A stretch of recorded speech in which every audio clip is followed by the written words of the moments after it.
Macro economic indicators اب اچھی growth کی طرف ہمیں کیسے لے کے جائیں گے؟ کیونکہ کئی دہائیوں سے پاکستان کی جو ایکسپورٹس کا نمبر ہے وہ اتنا زیادہ کوئی امپریسو نہیں ہے، اور اس میں بھی کاٹن، سیریلز اور گارمنٹس پر ہمارا ریلائنس ہے.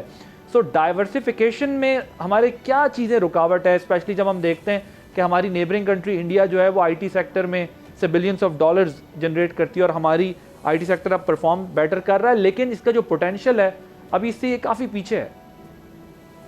جی آئی تھنک یہ جو اس وقت جو ہے وہ گروتھ کے لیے جو پالیسیز کی ڈسکشن ہو رہی ہے، اس میں اکثر ایک بات یہ آتی ہے کہ جب پاکستان ہائر گروتھ جو ہے وہ کے روٹ پہ جاتا ہے تو وہاں پہ کرنٹ اکاؤنٹ ڈیفیسٹ بڑھ جاتا ہے اور ڈالرز کی شارٹیج ہو جاتی ہے.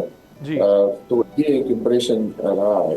تو اس امپریشن کو ڈیل کرنے کے لیے ابھی اس قسم کی باتیں ہو رہی ہیں کہ گروتھ کے لیے جو ہے وہ ایسے سیکٹرز کو آئیڈینٹیفائی کیا جائے کہ جہاں ڈالر کی اسپینڈنگ کم سے کم ہو بلکہ ڈالر کی جو ہے وہ انکم ہو. تو اس کے لیے جو پرائم منسٹر جو ہے جو آئیڈینٹیفائی کیا انہوں نے، اور ایس آئی ایف سی نے بھی جو سیکٹرز آئیڈینٹیفائی کیے ہیں، اس میں یہ agriculture, I T, mining, housing, یہ جو سرفہرست ہے، ایس ایم ایز جو ہے وہ سرفہرست ہے.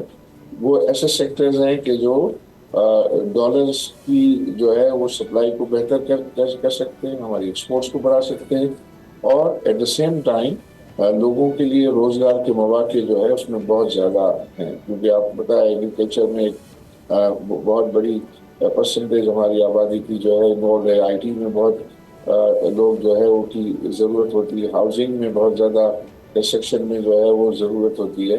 تو آئی تھنک یہ اگر اس سیکٹرز کو جو انہوں نے ٹارگیٹ کیا ہے اور اس پہ اگر وہ کام کریں گے تو گروتھ بھی اچیو کریں گے، اور وہ جو رسک ہے کرنٹ اکاؤنٹ ڈیفیسٹ کا وہ بھی الحمدللہ اس سے جو ہے وہ ایڈریس ہو جائے گا.